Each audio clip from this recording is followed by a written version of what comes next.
آج ہم سورہ عصر کو سمجھتے ہیں۔ والعصر ان الانسان لفی خسر، قسم زمانے کی کہ انسان خسارے میں ہے۔ اللہ تعالیٰ فرماتے ہیں کہ قسم زمانے کی انسان خسارے میں ہے، مگر وہ لوگ جو ایمان لائے۔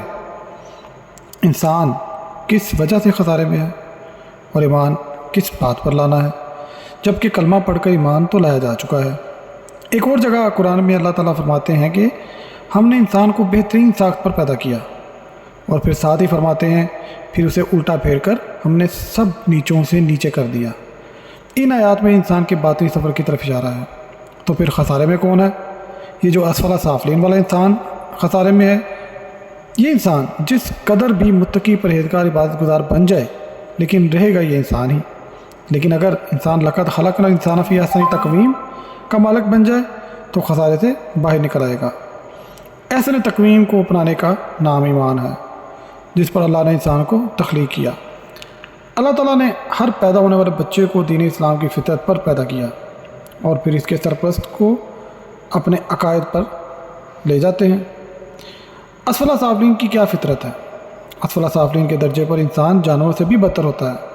حسد، کینہ، بغض، غیبت، نفرت، لوگوں کا حق چھیننا، لوگوں کے دل توڑنا، یہ سب اس نیچے درجے کے انسان کی خصوصیات ہیں، اور یہ سب کر کے بھی اسے احساس ندامت نہیں ہوتا۔ اور احسن تکمیم اور دین کی فطرت یہ ہے کہ انسان اپنے رب کے صفات الہی کو اپنائے، کیونکہ اس نے آدم کو اپنی صفت اور صورت پر پیدا کیا ہے۔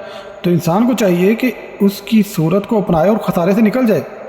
جب انسان اس بات کی معرفت کو سمجھ جائے گا تو یہی اس کا ایمان ہوگا، اور پھر وتواصوا بالحق کی وتواصوا بالصبر کا مقام ہے۔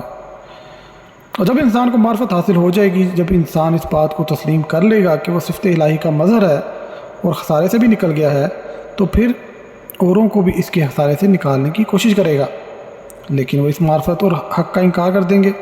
اس صورت میں انسان صرف ان لوگوں سے ہی گفت و شنید جاری رکھ سکے گا جس کو اس جیسا ایمان اور معرفت حاصل ہوگی، اور آپس میں ہی ایک دوسرے سے سیکھیں گے، سمجھیں گے، اور آپس میں ہی ایک دوسرے کو نصیحت کریں گے، اور اس بات پر صبر کریں گے کہ ان کے سوا اس معرفت کو سمجھنے والا اور کوئی نہیں۔